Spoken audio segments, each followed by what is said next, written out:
As you can see, there's a bullet wound here. Al Jazeera's investigative unit is infiltrating the illegal supply chain of rhino horn, from the kill in Africa to the sale in Asia. 你们看了怎么样呢？你大概如果能确定大概什么时候过来交易？ It's a huge amount of money. It's worth more than gold or platinum.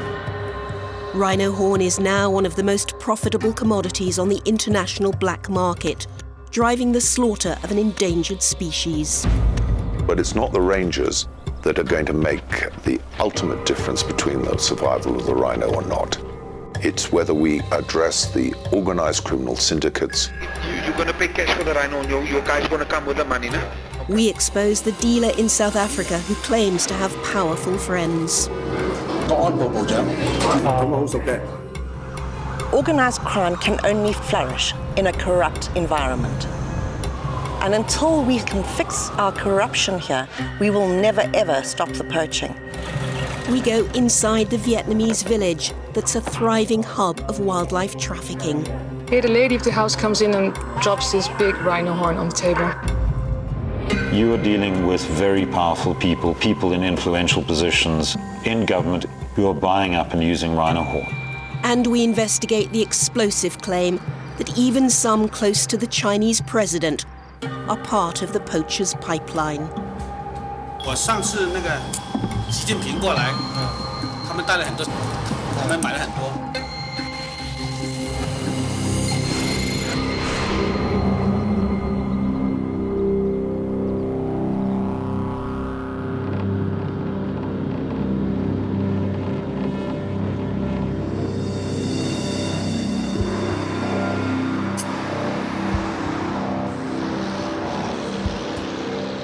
In the heart of Johannesburg is the Chinatown area. Our undercover team is searching for a product that's been illegal to trade internationally for 40 years. 那像那个犀牛角的话，如果我想买一个，到哪里去买？就是华乐分有专门卖的，这每天都有。现在就一定要找人联系人，我什么时候要货，要什么东西，不能偷偷的卖。他们很多那奇奇怪怪的人。 他们特别爱那个什么保护啊，那个什么那个有点很危险麻烦，你知道吗？ We believe this man's name is Wu Jianke. He runs a Chinese restaurant. In his house, we took pictures of his own collection of products from endangered species. Ivory chopsticks, pangolin scales, abalone shellfish, and rhino horn bracelets, all illegal. But he says horn is the most risky. 说难听一点，你给我弄假的，我随时都可以弄死你，随便的，真的是随那个弄死他，都有这个可能。你就如果你要的话，我就问一下那个。 He gives us directions to a dealer he knows. 到那里顺德楼下，有一个叫木艺居，那个卖木艺居那里。木艺居。对。不赶快店里面。你熟人介绍的。 We're told his name is Chan. He leads us through several locked doors to his storeroom. 现在这种交易都在按理交易，不在里面交易。啊，说你现在太敏感。这是什么东西啊？也是机甲。这个是前脚还是后脚？前脚，只有前脚会赔，后脚到不赔。囤货只有我这边有囤，其他人都没有囤货。 A complete front horn can weigh 6 kilos. The stumpy back horn more like 2. A set costs hundreds of thousands of dollars. 还有老虎牙齿，四只牙齿，老虎牙。这里怎么会有老虎牙呢？怎么没有？挂的。但是100%是真的。我绝对不会讲货的。 Many visiting Chinese consider horn in particular the ultimate status symbol to acquire in Africa. Our investigation will reveal it's a view that goes to the very top of Chinese society. Someone behind me? Go. Man, it's dangerous, man.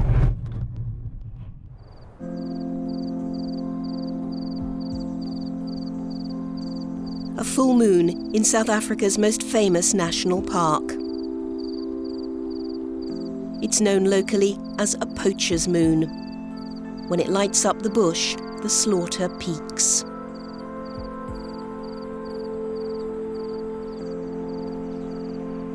This is 20,000 square kilometres of park, with about 400 rangers to protect its most vulnerable species.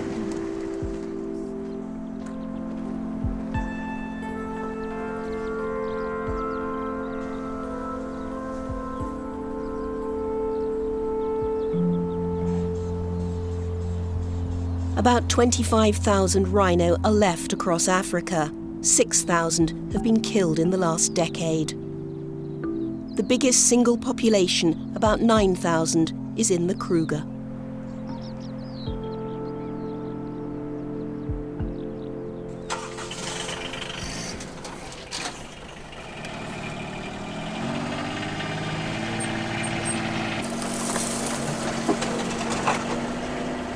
Because even if there's poachers, then they can hear the noise and run away.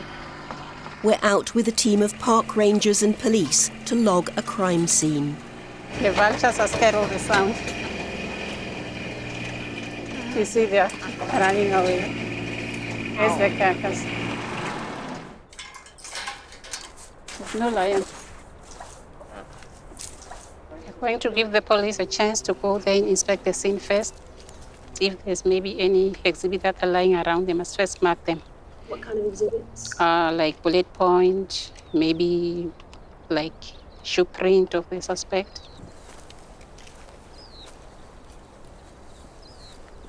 This carcass was spotted by rangers days ago, but with 2 or 3 kills a night, they've only come to inspect it now.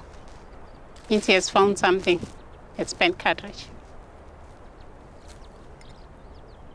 There's a gaping hole in the head where poachers hacked out the horns.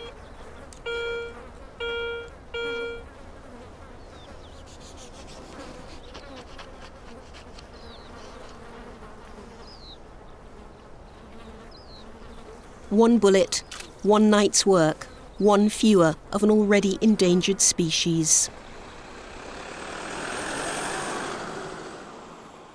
This is a hotspot. That's where we lose most of the rhinos. Nicholas Funda is the Kruger's chief ranger.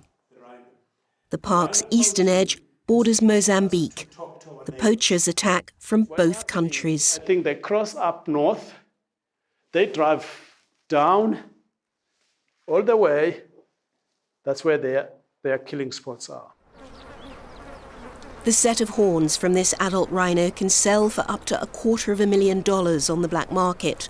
The poachers get about 1/10 of that because they're just villagers at the bottom end of a criminal chain. The poor people we deal with them in the park, some of them, they don't own the firearms. They are hiring firearms. It means they work for someone. In legal terms, poachers are known as level 1s. Above them are the level 2 gangmasters who organise and finance the kill. They sell to level 3 dealers who export the horn. Level 4s are the importers. And finally, the consumers, the level 5s. We will never, ever win this fight if we focus only on the level 1s and forgetting the other levels that are not walking and coming to pull a trigger into the Kruger National Park. It's a hierarchy of crime extending far beyond the Kruger. These are organized crime syndicates, but the challenge is these people, you don't find them in the park, you don't find them with firearms, you don't find them with their rhino horn. You find someone is sitting in Vietnam or in China. What are the chances that you can link that person to a rhino that has been killed in Kruger National Park? The chances are very slim. While the carcass rots under an African sun, the horns are destined for Asia. Cut up for jewellery, ground into medicine, or kept whole as a sign of status and wealth. And it's so emotional because it seems as if by year 2020 we're not going to have any rhinos left.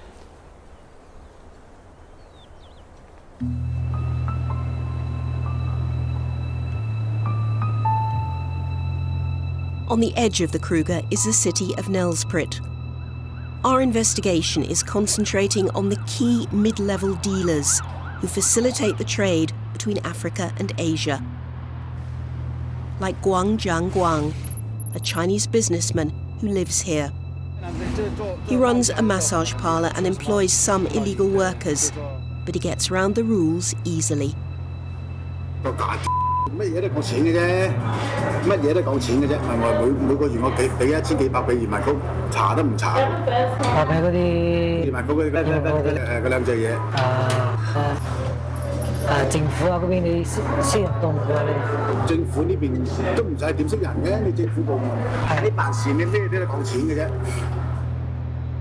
We've been told he buys horn from fresh kills.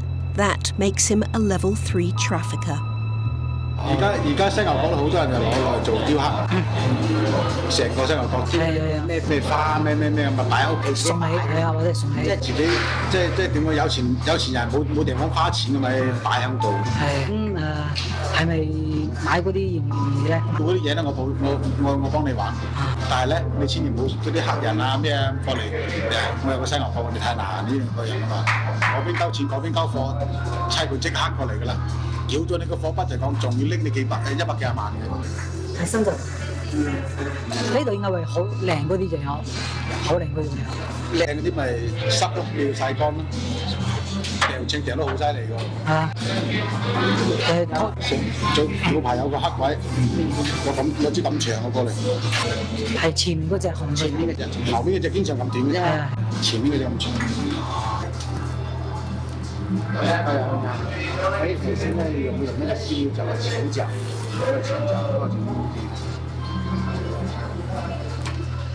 ？Guan leaves a message for one of his contacts and says he'll get back to us with an answer. Well, I think rhino horn has certainly become a commodity that's worth more than gold or platinum. You are dealing with networks that span the globe. Julian Radamai is an author and analyst who's exposed numerous wildlife trafficking rings in South Africa and Asia. These are very, very sophisticated business operations whose sole purpose is to obtain a product, get that product to market, and they're utterly ruthless at doing it. He's been tracking events at a game reserve west of Pretoria. It's one of many privately owned farms which keep rhino. The owner is a Vietnamese tycoon who was arrested in South Africa, convicted of rhino horn smuggling, and ordered to be deported. I do find it a bit odd that someone with a conviction for rhino horn smuggling, that someone like that would be able to obtain permits to keep rhinos on a farm.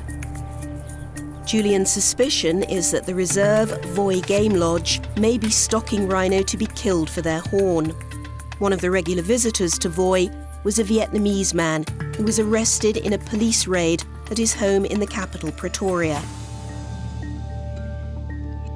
They found close to a dozen rhino horns. Some of them were buried in the back garden. A number of them were from fresh kills. The bases of the horns were still damp, still wet. And they also found a vehicle that was parked in the garage that had a specially made secret compartment in it for transporting rhino horn. Someone in the house was busy cutting up a rhino horn because a rhino horn was found stuck in a bandsaw in the garage. We've discovered that just hours before the police raid, the house was visited by one of the Vietnamese who runs Voi Farm. His name is Van Tan Chu, and he calls himself Beckham. We've spoken to people who know Beckham and his Vietnamese colleagues and suspect them of involvement in poaching. One source can't be identified for his own safety, so his words are read by an actor. The Vietnamese guys would drive around other private farms with rhino and take photos. One night, they went out in their truck and came back in the early hours. Their clothes were blood-stained and there was blood in the truck. They changed and ordered staff to wash the vehicle.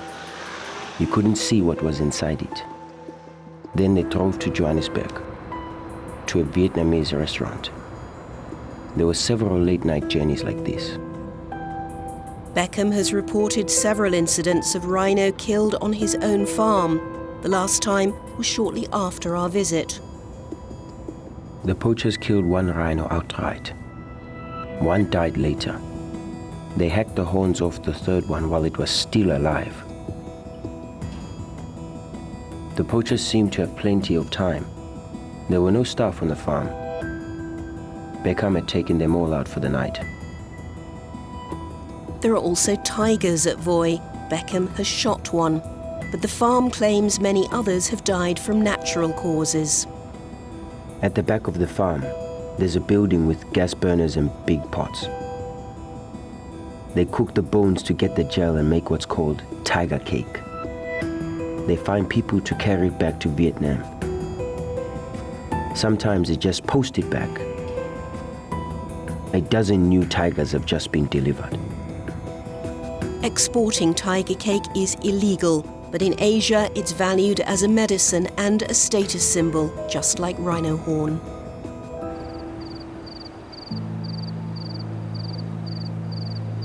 We have another meeting with the level 3 trafficker, Guan. This time he gives more detail on how he stays in business despite his criminal past. 開字花啦，我以前啱啱嚟南開字花俾人哋捉咗，開庭啊呢樣嗰樣咁啊有案底攬。而家清緊案底，叫人清緊。點清咧？咁就去司法局清咯。如果我俾錢清咗啲清咗大嗰啲。俾嗰啲利是就可以清㗎啦。清。哇！咁又俾幾多錢先清到咧？好平啫，幾千蚊，我可以約到，可以即係我可以還到。就還呢個南非保安部部長個保安部部長 David， 我屋企嘅客人嚟嘅。He's talking about help at the highest level, a special contact, David Mashlobo.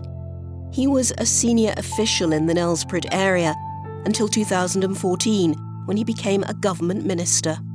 每個星期啊，或者一個月起碼嚟2次，我間店按摩啊咩嘅，咁好熟嘅。Minister Mashlobo controls South Africa's intelligence services, including the State Security Agency, which analyses organised crime. Guan shows photos to prove their relationship. 呢個國安部部長，南非嘅國安部部長。個大佬嚟㗎。嚇？係一個大佬，呢個都係。就係全部都係佢，我哋客人咧，以前嘅住響呢個食 play 嘅。呢個女仔係邊個？我啲美甲師。今日嘅見個朋友咧，你介紹俾嗰個安全部部長啊嘛。佢都冇咩做啲生意咧。佢老婆做啫，佢唔會做生意。佢老婆要有咩大嘅項目啊？佢老婆出面啦，佢就唔會出面。即係好多南非好多高官人啊嘛，老婆做生意，老公做高官。有咩就食佢關係。我老公係邊個。做官嘅咧，永遠唔會做生意嘅。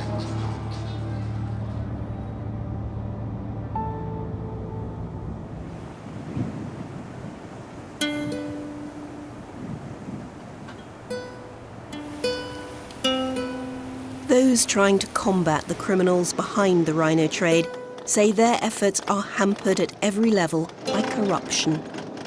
There's huge profits to be made. They are able to buy their way at political levels, into police, into customs. So they undermine the whole law and order structure to get their way.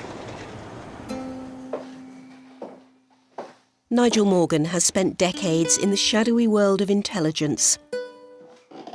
His foundation, Focus Africa, now gathers information on wildlife traffickers. We were invited to the Kruger National Park to set up an operations centre on the rhino problem when it was at its height. Our operations led to something in the order of 61 arrests and a database of 2,603 individuals profiled. We felt strongly that we need to go and disrupt the level 3s, the buyers, and get into the pipelines.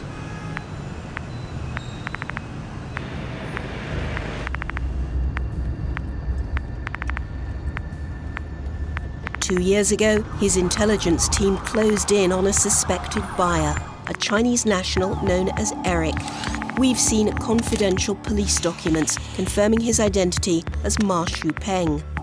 He was operating out of a warehouse near OR Tambo, which is the international airport in Johannesburg. So he was a professional trader in endangered species. Working with the police and the Kruger Park, they set up a sting operation, offering Ma a genuine rhino horn. No, you're going to pay cash for the rhino. Your guy's going to come with the money now. An intelligence analyst involved in the deal described what happened. This deal was set up to happen at Emperor's Palace Casino Complex. There's hotels, there's gaming. The agent booked 2 rooms. One room would be where they would do the deal, and a second room right next door would be where the task force would be waiting. The task team arrested both individuals in the first bedroom, and police members that were situated on the gambling floor also arrested the third individual. So 3 people arrested, having taken possession of horn and having paid for it. It sounds like it should have been a slam dunk conviction. Indeed, it should have been. But the police documents show that didn't happen. 1 man was fined, the other 2, including Ma, walked away unpunished.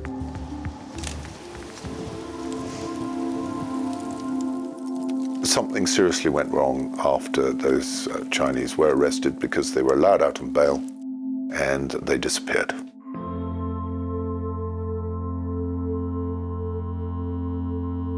It could, of course, be a coincidence, but I think these arrests took place on the 22nd of May, and the 3rd of June we received a letter terminating us. Their contract with the Kruger was cancelled without explanation, but Nigel Morgan suspects why. There was concern that because we were funded by American money, we were somehow a threat to national security. Who had said that? It's a record in a minute. Obviously, I think it was a disgraceful decision. The minutes are from the Parks Department, but we've pieced together a link beyond that to the Ministry of State Security. A new minister took office just a month before the contract was cancelled. He's repeatedly accused organisations which receive overseas money of undermining national security. He's the same minister, David Mashlobo, that the Level 3 Chinese trafficker considers a useful contact. Well, we know there were elements within the police and political elements that were getting scared, that we were getting too close to some people higher up the line.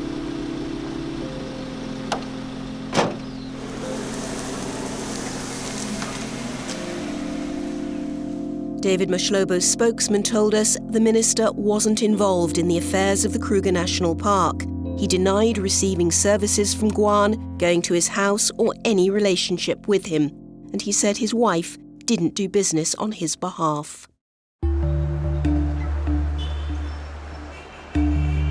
In part 2, we dig deeper into the political and diplomatic connections that perpetuate the trade, including the astonishing claim that horn and ivory was smuggled out of Africa by some of those close to the Chinese president. 我上次那个习近平过来，他们带了很多，他们买了很多。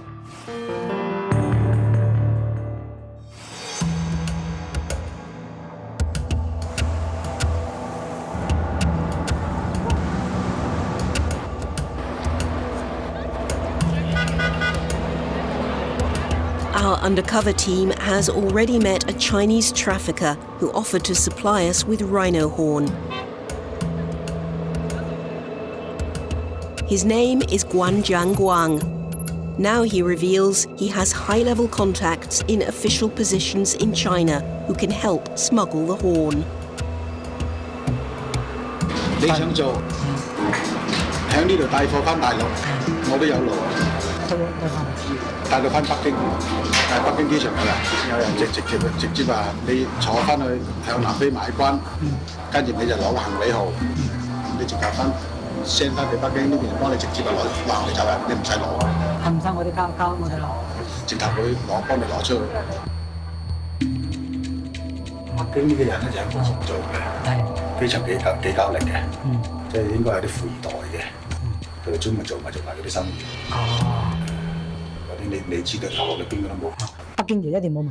絕對冇問題。Guan stays in contact using WeChat, the Chinese messaging service, to discuss the supply.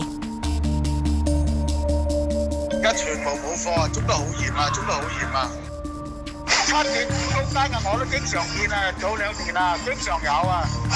我聽日答覆你啦，聽日答覆你。我而家幫你聯繫緊。He comes back to say there are no full horns available, so we should buy in China and he'll arrange it.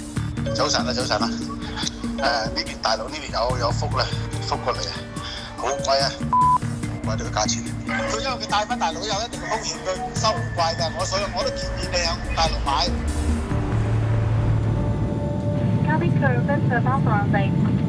So we contact Guan's man in China. He's in the southern province of Fujian. In the criminal supply chain, the dealers selling imported horn are known as level 4s. The seller here calls himself Yang. Before we met, he sent us these pictures of a back horn for sale. 你有看过那个图片了没？样子上面我看，图片看上是没有什么问题。对，你们关键的就是要今天要看的主要是看那个真假问题是？对，看看东西啊，叫真假啊。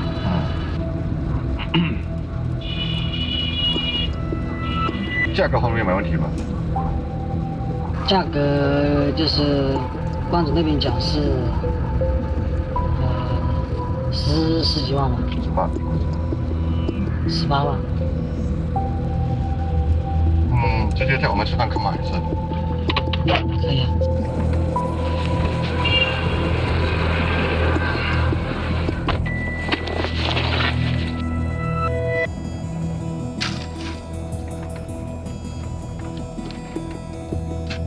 The asking price on the day, $60,000.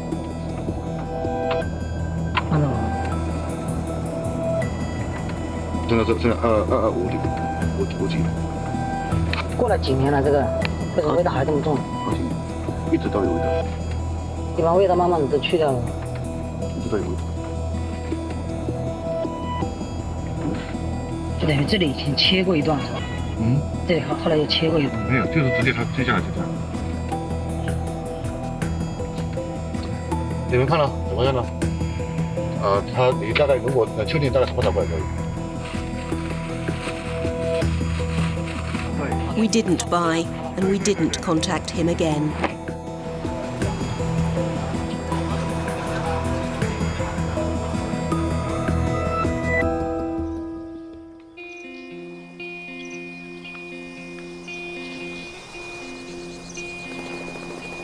See, he's got the dart there.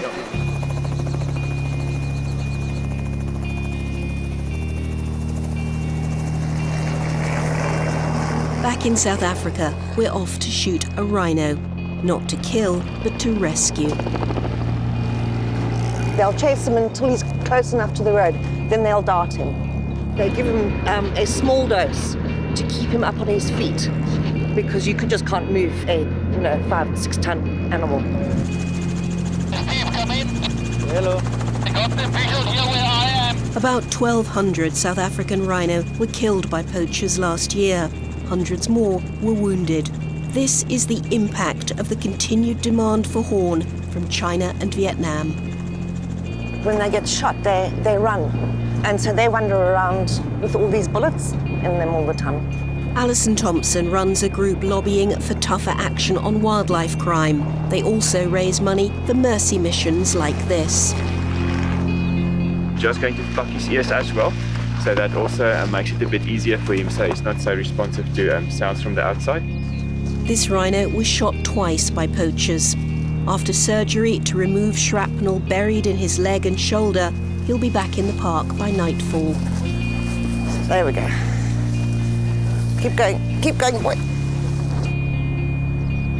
In a nearby paddock, another survivor, left barely alive after poachers hacked out its horns. We've lost 67 since 2010, so we're losing 10 a year. They normally come in a team. They normally have guys out on the roads who are their runners. Within 24 hours or 48 hours, they are out of the country, you know. And the poacher does not know who he's handing over to. Yeah. Through the roof, just through the roof. Get out. One more. One more, come on. If the poachers had succeeded in butchering this rhino, there's a very good chance its horns would have ended up in a small village in Vietnam for sale on to China.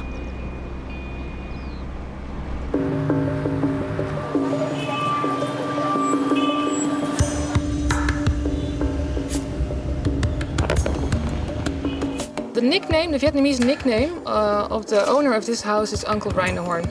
So that tells you something about his involvement in this trade. The woman is the lady of the house, so she's the wife of Uncle Rhino and very much involved in this illegal trade. Pauline Verheij works for the Wildlife Justice Commission in Holland. They've created a powerful dossier indicating the Vietnamese government is directly complicit in perpetuating the trade. They filmed secretly in a Vietnamese village and shared this footage exclusively with Al Jazeera. And initially she brings in a bag of some ivory products. The Chinese buyer is examining it. This is the end of the supply chain, where the level 4 dealers sell to the level 5 consumers. You can see that they're not crazily interested yet. The mood really changes when the big rhino horn is being brought in. Here the lady of the house comes in and drops this big rhino horn on the table. I think they're mostly interested in the weight and the price. And she will respond that it's $29,000 per kilogram.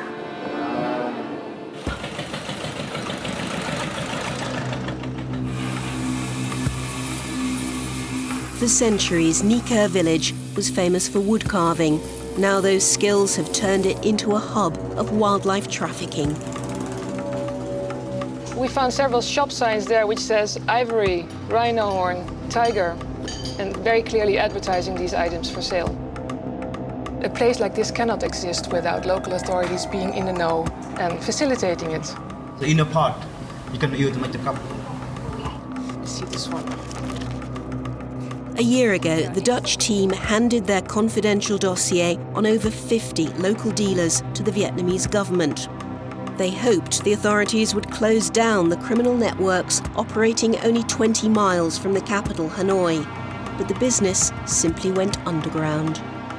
The open trade has disappeared, so you won't see shops openly selling ivory and other illegal wildlife products anymore, but they are still selling, because we still track these people on social media. So, I'll just open my WeChat app here and go to the account of one of the key sellers in the village. All her advertisements show the weight or the size of the products. The whole rhino horn on a scale, or a rhino horn tip, I should say, but to think of that, that's one rhino dead. The sellers use WeChat to reach China, their major market. But buyers still flock to the village to shop direct.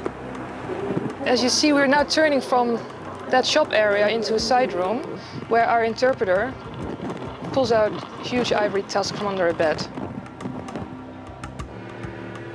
I think it's important to realize that these people are here completely risk-free, the Chinese buyers. So they come in, they choose what they want, and at an extra delivery fee, it will be delivered to them at their doorstep in China. And have you seen how it actually gets across the border from Vietnam into China?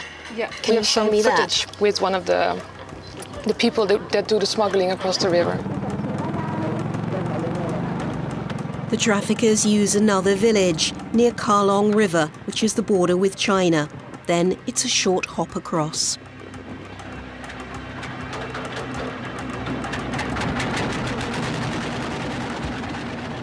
Now we're already landing on the China border. So that's how easy it is. What we were told is that this woman who organized the smuggling, she is the one that bribes Vietnamese customs to make sure they look the other way. Okay, so can I buy a bag of powder? The impact of the trade in this one Vietnamese village is enormous. In 1 year, this criminal network trafficked a value of around 43 million US dollars.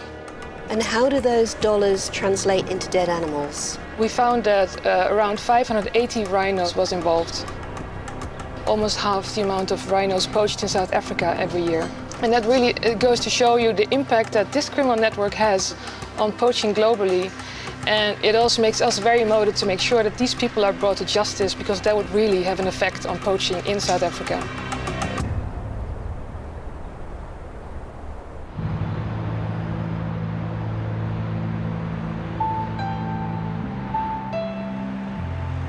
The Wildlife Justice Commission is making one final effort to force the Vietnamese government to take action on their evidence.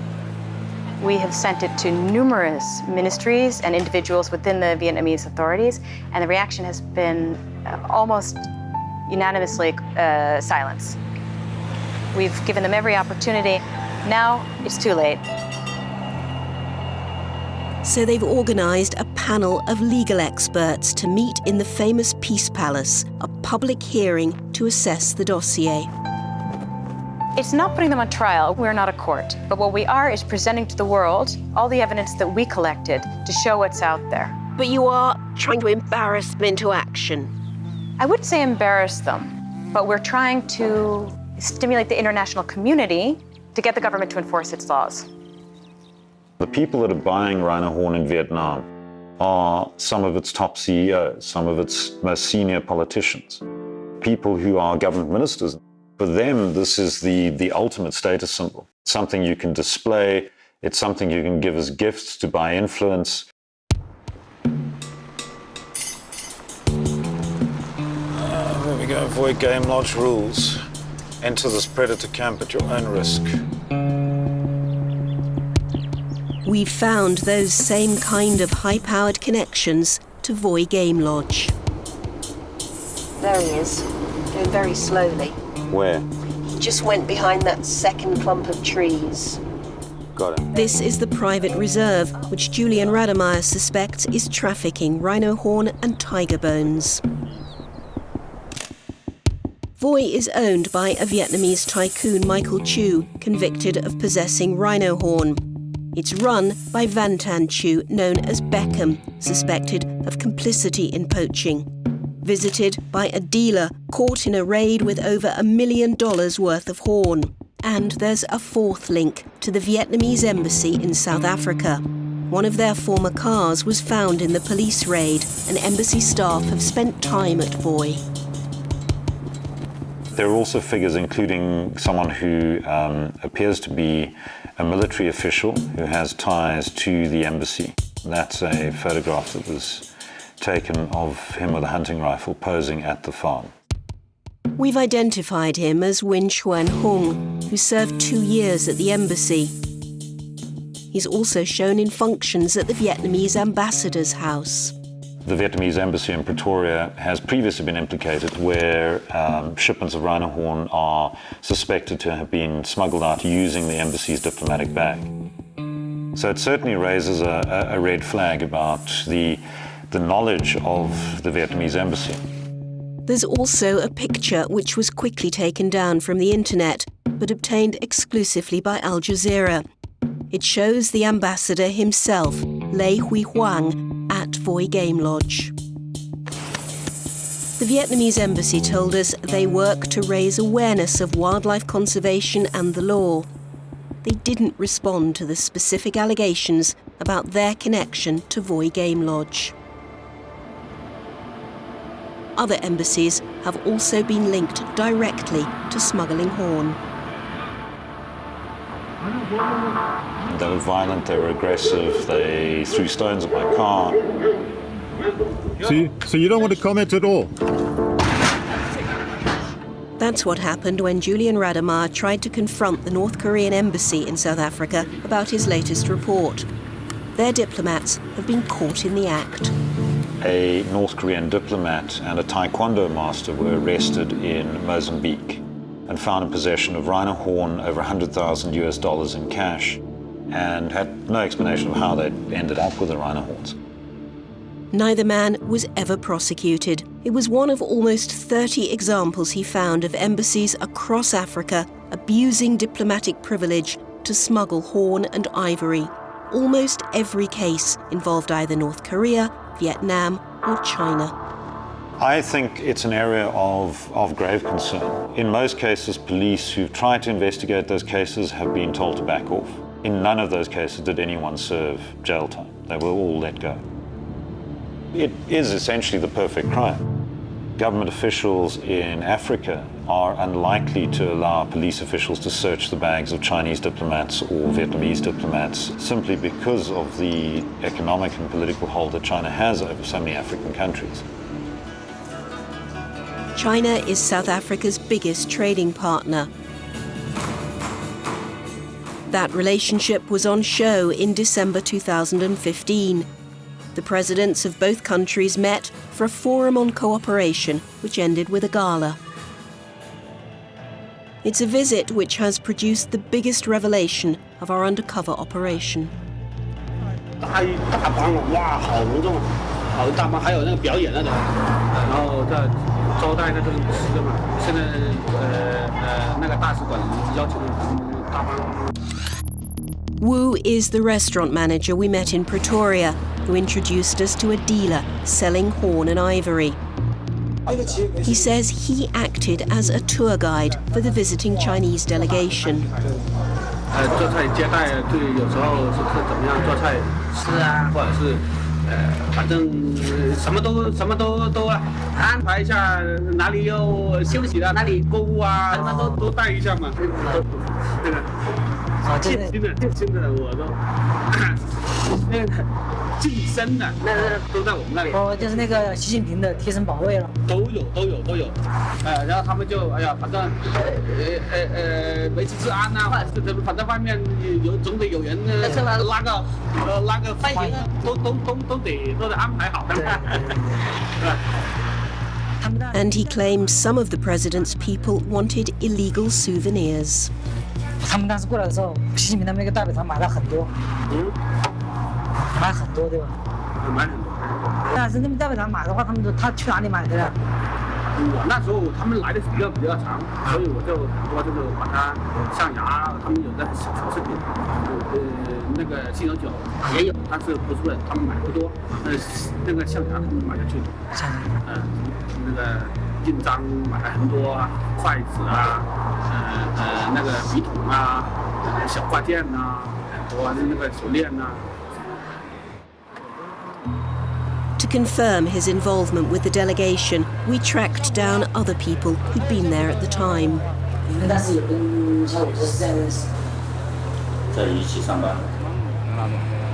This man was one of several cooks we spoke to who catered for the China-Africa summit.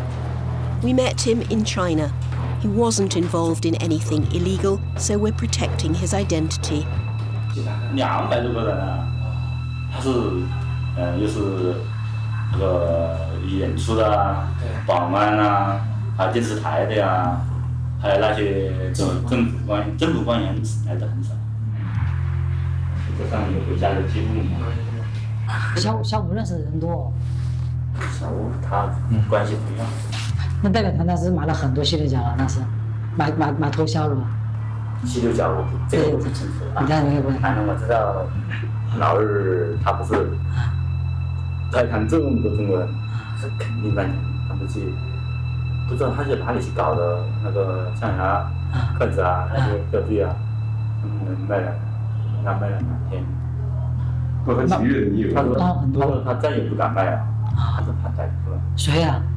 小五啊。他说好危险啊。 Strengthening the allegation is the fact that Chinese presidential delegations have been accused of exactly the same thing before. On separate visits to Tanzania by Xi Jinping and his predecessor, local traders say their entourages went on ivory spending sprees. How many kilos? Many kilos. Like hundreds or thousands? Yeah. Hundreds? No, many kilos. Thousand kilos. Then and now, travelling with the president apparently meant it was easy to smuggle the goods home. 他说他回北京，他是怎么回去？他说怎么拿回去？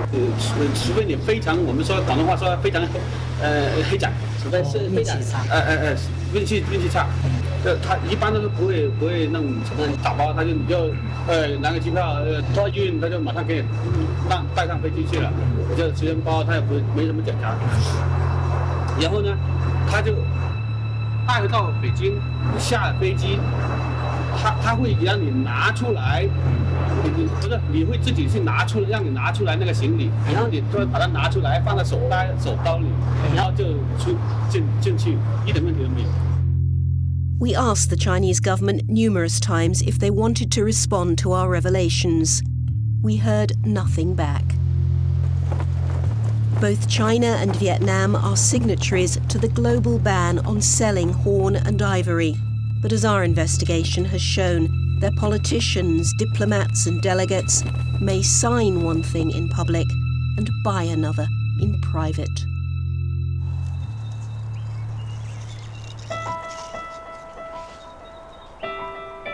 So the challenge is an extraordinary one, and the slaughter simply shows no sign of abating. Can the world afford to lose species, to lose human life? If the answer is yes, then they don't care for other human beings outside China and Vietnam. Well, I don't think the governments are committed at all to stopping this. If they were, they would be speaking out against it, and they haven't. If every single person doesn't fight, it's not going to be there for our grandchildren. I think it's incredibly difficult to only fight it within the parks. Sanctions, blacklisting, travel bans, there are all kinds of mechanisms the international community has. It is essentially the perfect crime. You have a diplomatic bag that can't be opened, it can't be searched, no prosecution at all. Unless we can convince the Chinese and Vietnamese to stop this trade, help us stop this trade, we're not going to win.